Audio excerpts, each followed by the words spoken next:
Minasan, konnichiwa. Kembali lagi masih bersama Kak Bias di mata kuliah komunikasi interpersonal minggu kelima, video ketiga. Oke. Di video ini kita akan lanjut membahas masih mengenai emotion. Sebelumnya saya akan share screen dulu ya.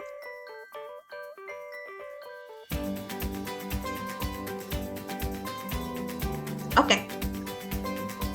Di video kedua teman-teman udah kita udah bahas mengenai apa saja yang mempengaruhi ekspresi emosi kita, bisa dari personality, culture, gender, social conventions, social media, dan juga emotional contagion. Nah, kita akan lanjut membahas di video ini, yaitu tentang pedoman untuk mengekspresikan emosi kita. Oke. Nah, kita sebagai mahasiswa komunikasi, sebagai komunikator yang baik, komunikator yang handal nantinya gitu. Ini kan kita harus mempelajari nih gimana cara kita supaya kita bisa mengekspresikan emosi kita itu dengan baik gitu ya.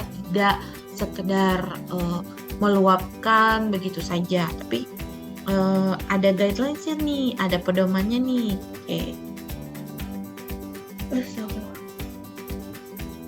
Maaf ya, saya masih anemia, jadi dikit-dikit bawaannya nguap. Oke, yang pertama adalah recognize your feelings. Kita harus mengenali perasaan kita dulu apa. Yang saya lagi rasakan nih apa ya sekarang? Apakah saya kecewa? Apakah saya sedih? Apakah marah? Ataukah kesel? Karena itu kan hal yang beda ya, emosinya beda-beda. Nah, kalau misalnya kita lihat di bukunya teman-teman, materi ini ada di halaman sebentar. Nah, ada di halaman 152 gitu. Jadi kita pertama di sini dibilang bahwa memang kita itu harus benar-benar paham dulu emosi yang kita rasakan tuh apa sih gitu, karena banyak emosi negatif atau bahkan emosi positif yang kita tidak benar-benar bisa pahami. Apakah kita sedih, apakah kita ngerasa bersalah, atau seperti apa ya. Jadi kita harus pahami dulu, kita kenali dulu apa yang kita rasakan sebenarnya.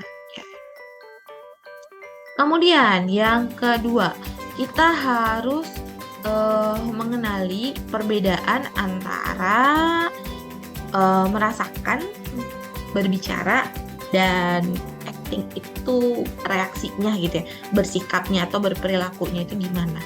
Nah, di buku teman-teman ini ada di halaman 153. Jadi, kita harus di sini dibilang, ketika kita merasakan sesuatu, kita ngerasain nih marahnya gitu. Nggak berarti kita harus ngomongin tentang hal itu, dan nggak berarti kita harus berperilaku sesuai dengan apa yang kita rasakan. Jadi nggak berarti ketika kita lagi marah, kemudian kita harus ngucapin saat itu juga gitu ya. Dan harus misalnya karena kita marah terus kita mukul, kan enggak gitu. Ada kalanya ketika kita misalnya marah, harus kita tahan dulu amarahnya, lihat situasi dan kondisinya, jangan langsung keluarin gitu ya, jangan harus langsung marah-marah, teriak-teriak dan lain sebagainya. Atau kadang-kadang kita ketika marah, kita rasain marahnya, mungkin kita cuma cukup bicara, oke, hal ini membuat saya marah atau hal ini membuat saya kesal. Kemudian kita tinggalkan orang itu atau kita tinggalkan ruangannya, kita pergi ke tempat lain, baru kita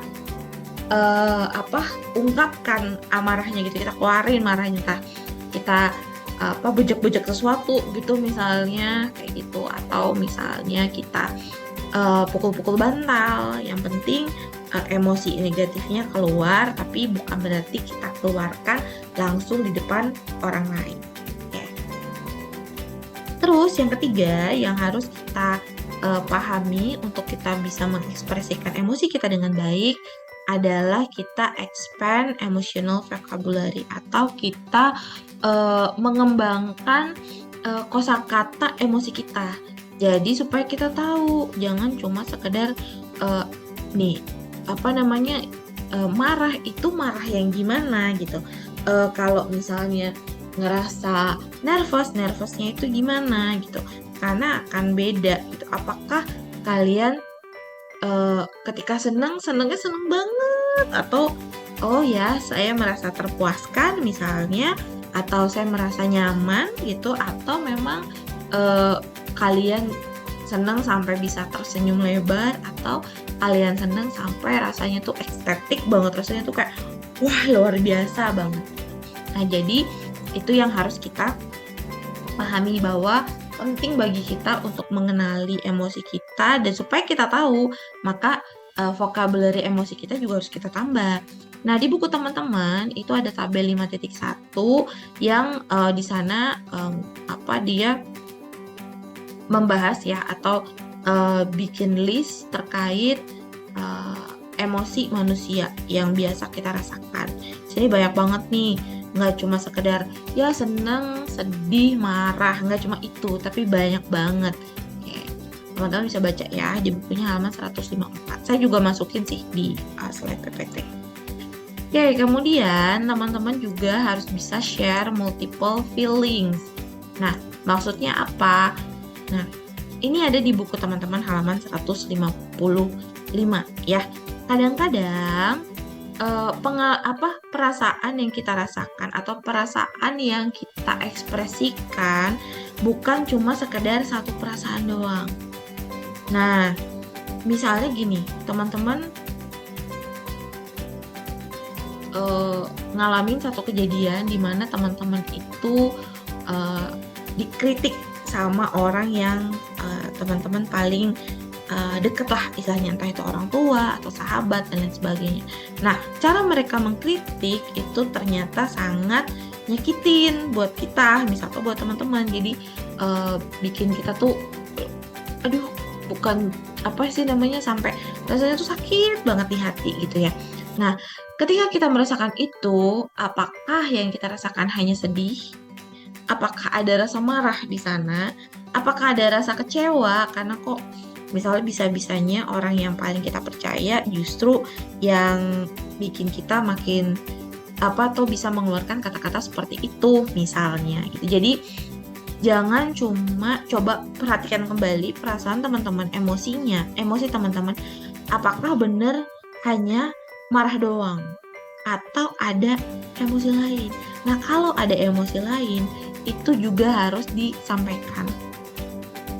Contohnya misalnya teman-teman ya tadi dikritik gitu ya, terus kita bilang kritikan dari kamu itu bikin saya sedih dan juga kecewa, karena harusnya kamu orang yang paling paham bahwa kata-kata seperti itu adalah kata-kata yang sangat-sangat sensitif untuk aku misalnya, atau untuk saya, tapi kamu mengeluarkan kata-kata itu misalnya. Jadi dan hal ini juga membuat saya kecewa, atau hal ini juga membuat saya marah, bukan cuma sedih. Oke, yang berikutnya adalah consider when and where to express your feelings. Jadi teman-teman harus mempertimbangkan kapan dan di mana kita bisa mengekspresikan perasaan kita. Kalau di buku ini ada di halaman 155 sampai 157 ya. Nah, jadi tadi yang saya bilang, ketika kita merasakan amarah, ketika kita merasakan sedih, apakah harus kita keluarkan saat itu juga? Apakah harus kita, misalnya nih teman-teman dimarahin sama mama, kemudian apakah kita harus marah balik saat itu juga? Apakah kita harus nangis-nangis depan mama kita? Gitu. Atau ketika lagi marah di depan teman-teman, apakah harus saat itu juga ngoceh, marah gitu ya, keluarin semua kata-kata binatang misalnya? Apakah harus saat itu juga? Atau ada waktu lain yang bisa kita pertimbangkan? Nah, di buku teman-teman itu disampaikan bahwa seringkali kalau misalnya kita punya strong feeling banget, itu marah yang luar biasa misalnya, pada saat dia muncul ada bukanlah waktu yang paling tepat untuk mengeluarin. Jadi kalau misalnya kita lagi kesel banget gitu ya, akan lebih bijaksana kalau kita coba pikirkan kembali, kita tenangkan diri kembali dulu sampai kita benar-benar udah memikirkan baik-baik gimana ya cara saya mengekspresikan perasaan saya supaya tetangga saya atau supaya teman saya atau supaya orang tua saya itu paham dengan apa yang saya rasakan.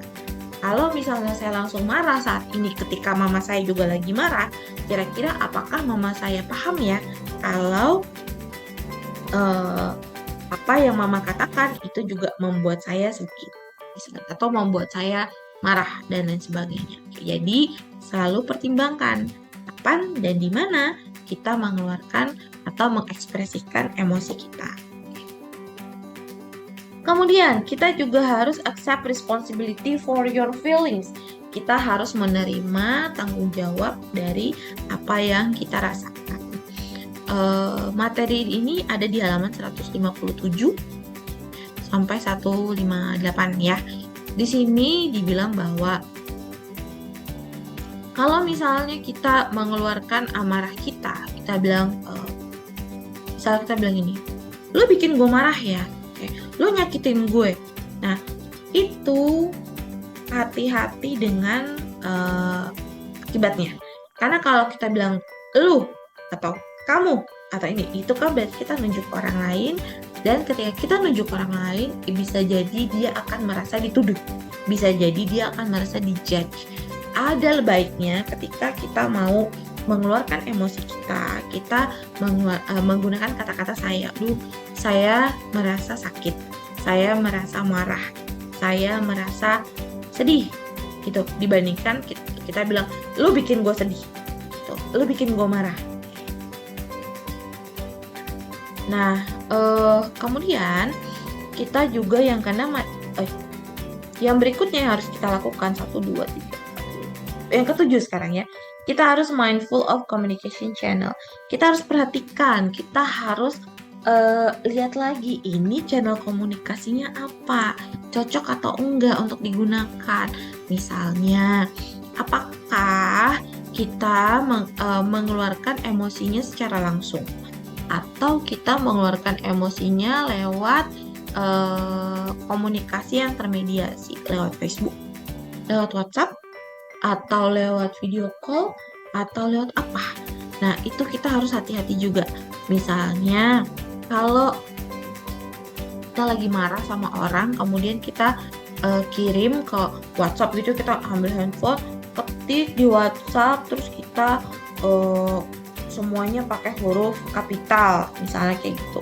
Nah, apakah itu nggak masalah kalau kita lakukan seperti itu? Nah, jadi kita harus lihat lagi nih, kita nulisnya di mana, atau kita mengekspresikan emosi kita itu di mana.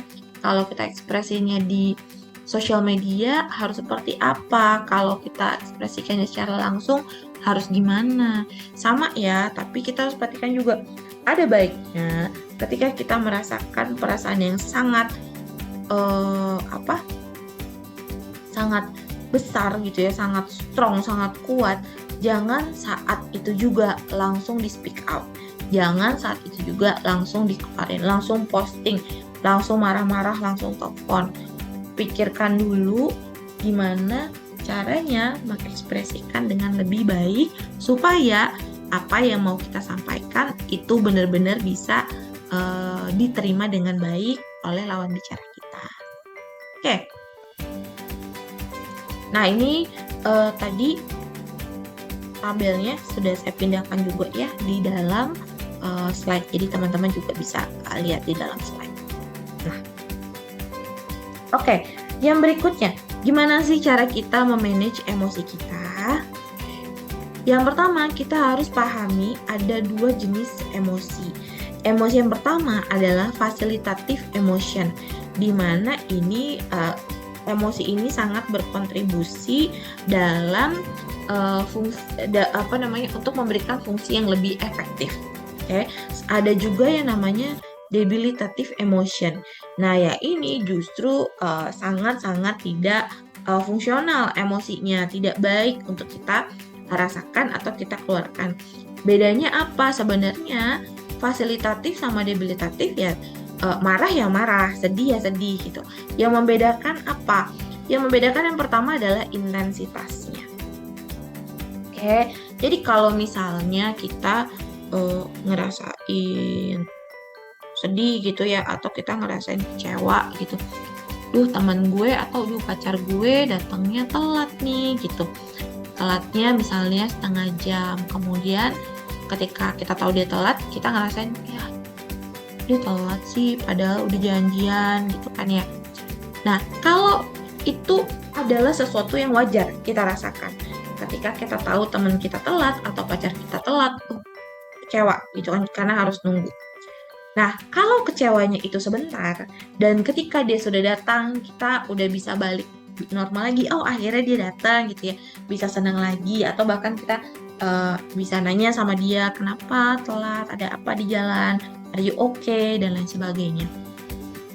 Tapi kalau kita kecewanya itu terlalu besar gitu ya, sampai ketika dia datang kita masih bete, masih ngejutekin dia, masih nyindir-nyindir terus misalnya, nah itu yang namanya debilitative emotion. Jadi emosinya itu tidak memberikan fungsi yang baik dalam dalam diri kita. Nah, karakteristik kedua yang membedakan selain intensitas adalah extended duration, jadi durasinya. Nah, kalau misalnya ketika kita merasakan perasaan itu terlalu lama, berkepanjangan, itu juga nggak bagus. Contoh misalnya gini, kita ngerasain sedih ketika ada orang terdekat kita misalnya meninggal. Tapi misalnya sedih hari ini dengan sedih besok, dengan sedih minggu depan, dengan sedih bulan depan, itu perasaan sedihnya sudah semakin berkurang atau ada perubahan ya, atau kita sudah bisa handle rasa sedihnya. Tapi kalau hari ini, besok, minggu depan, sampai bulan depan, sampai tahun depan, sedihnya masih sama terus-terusan. Nah, ini yang dinamakan dengan debilitative emotion. Emosi yang tidak baik gitu, yang tidak berfungsi dengan baik. Karena yang ada kita justru malah terganggu, psikologis kita terganggu karena kita merasakan emosi yang sama terus-menerus. Nah, hal ini disebut dengan rumination. Apa itu rumination? Yaitu ketika kita itu terus-menerus bertahan atau hidup, atau ya kita terus-menerus hidup dalam pemikiran-pemikiran negatif yang pada akhirnya membuat perasaan kita juga jadi negatif.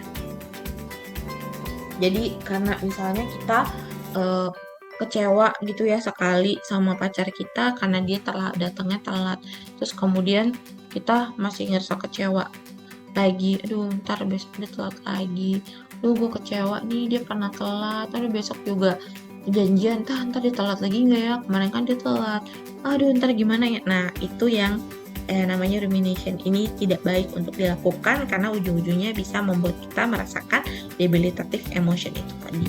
Oke? Nah, sebenarnya sumbernya dari mana sih yang namanya debilitative emotion ini, atau emosi yang tidak berfungsi secara efektif? Nah, kalau misalnya di buku teman-teman itu ada mulai di halaman 159 ya, bagian bawah. Nah, yang pertama yang bisa mempengaruhi emosi-emosi yang tadi, emosi negatif berkepanjangan, itu misalnya fisiologi. Nah, kalau di buku di sini dibilang bahwa ya memang namanya temperamen kita, karakter kita itu kan kita diturunkan ya dari orang tua kita dan lain sebagainya gitu.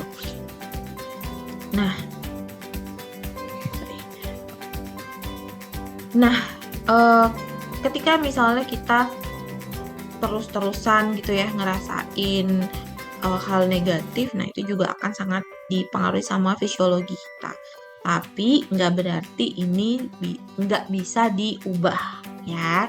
Memang kita misalnya punya temperamen yang keluarga saya tuh pemarah gitu. Terus apakah teman-teman harus selalu merasakan amarah gitu?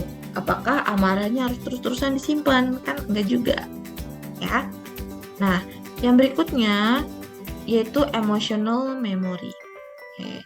Jadi sumber berikutnya adalah emotional memory atau memori terkait emosi kita yang pernah kita simpan gitu ya. Nah, ini makanya hati-hati yang namanya emosi-emosi negatif yang pernah kita alami, yang pernah kita rasakan. Karena kalau itu kita simpan, one day kita bisa ke-trigger, bisa kepancing dengan satu kejadian yang kemudian bisa membuat kita jadi mengeluarkan emosi yang gak seharusnya. Kayak contoh misalnya kalau di buku teman-teman nih, misalnya teman-teman misalnya baca di sini ada contoh ada si Darnell yang dia ketika dia pindah ke sekolah baru, dia sering diledekin, dia sering digodain gitu ya, terus nggak dideketin sama teman-teman gitu. Ini kemudian tersimpan di dalam dirinya dan akhirnya setiap kali dia pindah atau masuk ke lingkungan yang baru, dia merasa nggak nyaman gitu ya. Atau misalnya waktu kecil pernah dibentak yang luar biasa sama ayahnya yang kemudian membuat dia itu kaget gitu ya, secara emosional tuh shock misalnya. Nah itu kemudian terekam atau misalnya tersimpan di dalam dirinya, yang kemudian ketika mungkin nanti dia sudah dewasa ngedengar ada orang yang ngomongnya dengan nada tinggi sedikit, langsung bawanya shock, bawanya takut, padahal sebenarnya orang tersebut nggak marah sama dia gitu, tapi dia jadi ikut-ikutan jadi teringat kembali memori yang dia rasakan, memori emosi yang dia pernah rasakan dulu. Terkait hal ini banyak banget kasus-kasus klien saya juga kayak gini ya guys. Jadi ngalamin ketika udah dewasa, mengalami satu hal ke-trigger dan ternyata masalahnya itu dia menyimpan memori, menyimpan emosi yang dia rasakan waktu kecil gitu. Nah, yang berikutnya adalah self-talk. Nah, hati-hati loh. Ternyata sebenarnya emosi-emosi yang berfungsinya tidak efektif ini, yang berkepanjangan, intensitasnya berlebihan, itu bisa muncul dari self-talk kita sendiri, dari interpersonal komunikasi kita sendiri loh. Bagaimana kita berbicara dengan diri kita sendiri. Jadi misalnya nih, ketika kita merasakan sesuatu kan kita sering ngomongnya, duh kok gini banget, kok ini, kok itu gitu. Nah itu bisa self-talk itu bisa menimbulkan emosi yang kemudian mungkin bisa lama gitu ya. Nah kalau di buku teman-teman ini ada di halaman 162, ada di halaman 162 ya, di sini ngomongin soal self-talk. Oke. Nah, misalnya kalau contohnya kalian teman-teman bisa lihat di halaman 163 nih. Jadi kita pertama ada eventnya dulu. Misalnya kejadiannya adalah kita dikatain gitu ya. Kita dikatain. Nah, pikiran kita gimana? Nah, pikiran kita ini yang kadang-kadang bisa baik, bisa jahat. Ya, pikiran kita misalnya ketika kita dipanggil misalnya misalnya dibilang bias, payah lo, misalnya gitu. Kemudian terus kalau kita mikirnya, oh gue salah apa ya, gue ngelakuin kesalahan apa ya. Nah maka yang emosi yang kita rasakan bisa jadi kita terluka, atau kita kecewa, atau kita sedih misalnya. Tapi kalau misalnya ada teman kita manggil, bias lo, payah lo, parah lo gitu misalnya. Terus pikiran kita mikirnya, kenapa dia gitu, orang gue nggak kenapa-napa gitu. Nah, mungkin feeling yang kita rasakan justru malah simpati. Temen gue kenapa kok tiba-tiba dia ngomongnya kasar kayak gitu, atau kita jadi khawatir, dia kenapa tuh gitu, kok tiba-tiba marah-marah ke gue padahal gue nggak ngelakuin apa-apa misalnya ya. Atau misalnya kita kejadiannya adalah ada pacar kita misalnya bilang, aku sayang sama kamu gitu. Kemudian pikiran kita gimana, misalnya, oh iya ya dia sayang sama gue gitu. Nah kemudian yang kita rasakan adalah seneng gitu. Tapi kalau sebaliknya, ketika ada orang bilang atau pacar kita bilang, ya aku sayang loh sama kamu, tapi pikiran kita adalah ngomong sayang tapi gue nggak pernah diperhatiin lagi misalnya kayak gitu. Nah yang kita rasain justru bukannya seneng tapi malah happy.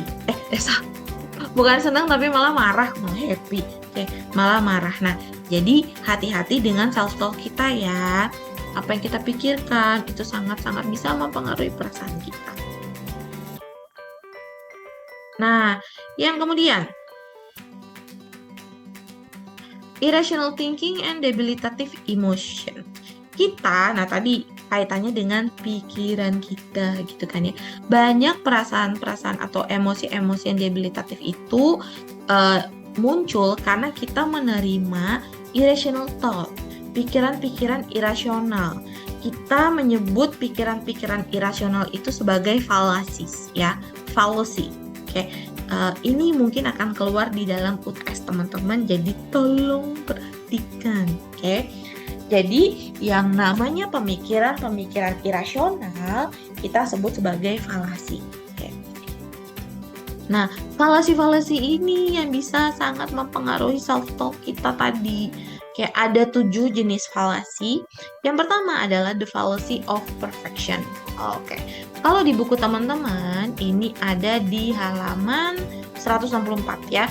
The fallacy of perfection. Ini adalah kondisi atau ketika ada orang atau kita sendiri yang berpikir bahwa yang namanya komunikator yang handal itu adalah mereka yang bisa menghandle seluruh situasi dengan percaya diri dan punya skill yang sangat bagus untuk semua situasi. Padahal kan kenyataannya nggak gitu. Dan akhirnya kalau kita punya the fallacy of perfection ini, ya ujung-ujungnya kita mengejar yang namanya kesempurnaan, padahal kan nggak ada yang sempurna gitu. Ujungnya kita akan ngerasa selalu kurang gitu. Nah ini kita harus hati-hati ya. Terus yang kedua ada yang namanya the fallacy of approval. Ya, sini ya, the fallacy of approval. Jadi ingat, fallacy adalah pikiran-pikiran yang irasional terkait approval atau penerimaan orang lain. Nah, ini adalah pemikiran dimana ketika kita tuh punya ide, punya anggapan di dalam otak kita bahwa sangat penting untuk kita bisa diterima oleh semua orang. Sangat penting bahwa yang penting orang lain bisa terima kita. Nggak peduli misalnya kita harus mengorbankan apa yang kita suka atau mengorbankan diri kita sendiri gitu. Ya padahal ya kan nggak mungkin gitu. Di dunia ini nggak ada orang yang disukai sama seluruh orang. Nggak ada gitu. Saya pasti ada mahasiswa yang nggak suka misalnya dengan cara saya ngajar, nggak suka dengan cara saya kasih contoh, atau nggak suka dengan cara saya ngobrol dan lain sebagainya. Tapi apakah kemudian saya harus berubah jadi bunglon sana sini gitu ya, ketika ngobrol sama ini harus gini, ketika ngobrol sama ini harus gitu? Ya kan enggak, capek yang ada gitu. Ingat, nggak masalah kita sesekali ngerasa nervous, ngerasa nggak cocok sama orang, ya nggak masalah. Karena kenapa? Tidak semua orang harus menerima kita ya. Terus yang ketiga ada yang namanya the fallacy of should. Kita sering banget nih punya pemikiran-pemikiran, ini harusnya gini, ini harusnya gitu, ini harusnya gini, ini harusnya gitu. Padahal kan kita tidak mengontrol semua hal, gitu kan ya. Di sini dibilang the fallacy of should is the inability to distinguish between what is and what should be. Jadi kita nggak bisa membedakan apa yang ada dan apa yang seharusnya ada gitu.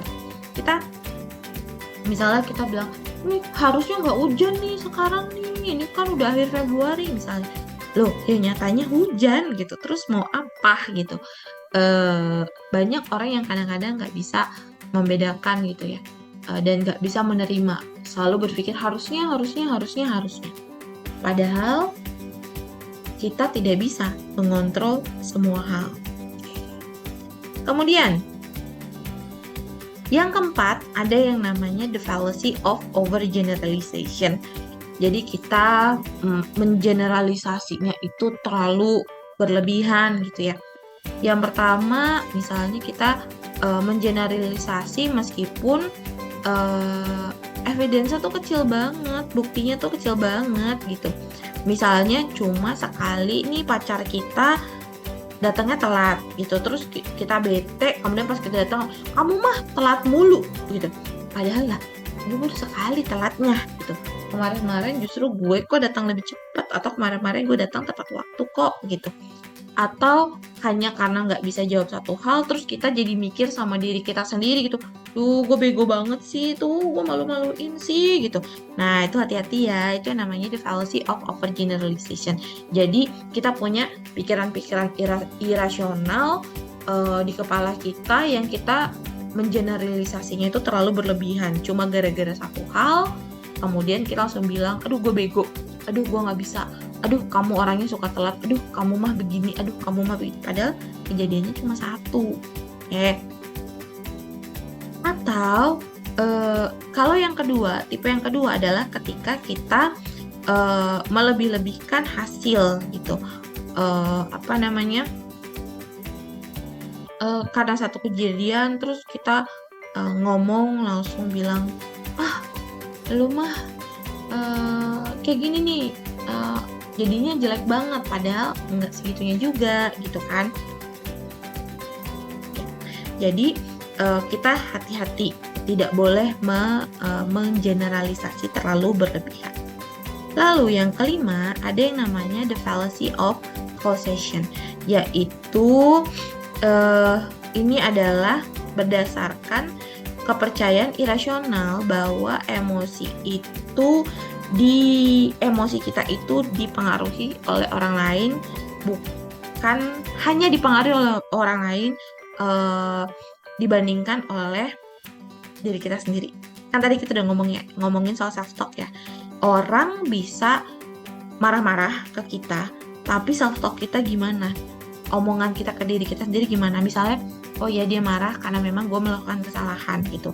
Ya gue terima kesalahan, gue terima dimarahin. Tapi bisa juga, dia marah-marah karena misalnya emang dia egois misalnya gitu, jadi gue nggak terima gitu. Karena itu kan jadi sesuatu yang berbeda. Jadi jangan hanya menganggap bahwa emosi kita itu asalnya dari orang lain, disebabkan oleh orang lain. Tapi ada juga loh yang namanya self-talk kita sendiri. Lalu, yang keenam, ada yang namanya the fallacy of helplessness. Oke. Ini ada di buku teman-teman halaman 168 ya. Oke. Di sini dibilang bahwa the fallacy of helplessness ini menyatakan kalau yang namanya kepuasan dalam hidup itu sangat ditentukan oleh hal-hal yang kita nggak bisa kontrol.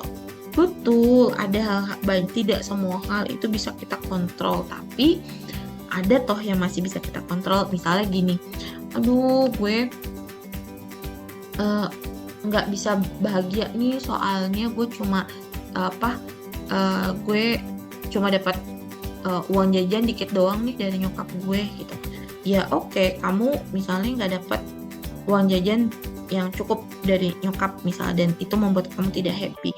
Tapi apakah kamu tidak bisa melakukan hal untuk nambah uang jajan, nggak bisa magang, nggak bisa coba cari kerjaan, nggak bisa coba cari usaha sendiri. Kan sebenarnya itu bisa kita lakukan, ya.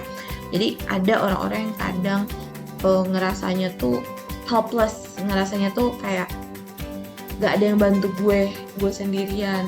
Udah ini dunia ini ya emang kayak gini, gue gak bisa ngelakuin apa-apa lagi. Nah, itu tidak boleh kita lakukan.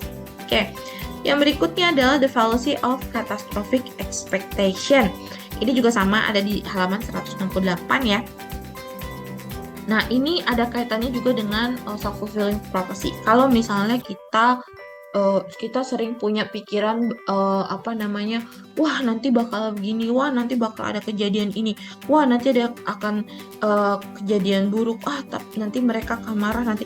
Nah, itu adalah pikiran-pikiran negatif terkait ekspektasi buruk ya. Jadi hal-hal kayak gini harus kita coba untuk hilangkan. Nah, untuk kita mengurangi yang namanya emosi-emosi debilitatif itu, kita harus pertama monitor reaksi emosi kita. Nah, ini kita reaksi emosi kita gimana nih? Misalnya, gue sedih, gue marah, tapi marahnya ya udah selesai gitu. Sedihnya udah ada berkurang, besoknya sedihnya udah berkurang. Tapi kalau terus-terusan seperti itu gitu ya, nah ini harus kita cek lagi gitu, harus kita monitor, kenapa nih kok gue lama banget nih sedihnya, kok gue masih ngerasain marah ya gitu. Terus yang kedua, kita harus catat apa sih yang men-trigger emosi kita, kejadiannya apa sih. Gue kemarin marah karena ini, gue sedih karena ini, gue sedih karena itu. Oke. Terus yang keempat, record your self-talk. Ketika kita lagi self-talk, kita inget-inget yang kita omongin ke diri kita itu apa gitu. Kalau misalnya kita ngomongin, gue tuh emang bego banget ya, gini. Nah, hati-hati. Atau, gue memang kurang belajar semalam, jadinya gue gak bisa jawab nih pertanyaan Kak Bias. Kalau besok gue belajar, gue pasti bisa. Beda kan? Nah, terus, reappraise your irrational beliefs. Cek lagi pikiran-pikiran irasional kita, kepercayaan-kepercayaan irasional kita tadi yang 7 fallacy itu, kita memiliki itukah di dalam kepala kita gitu. Kalau misalnya ada, kita harus reappraise lagi, kita harus cek lagi, ulang lagi, apakah betul kita seperti itu, apakah betul pikiran-pikiran irasional itu perlu kita pertahankan. Nah, ada baiknya kita juga harus bisa memaximize facilitative emotion kita gitu. Kita juga harus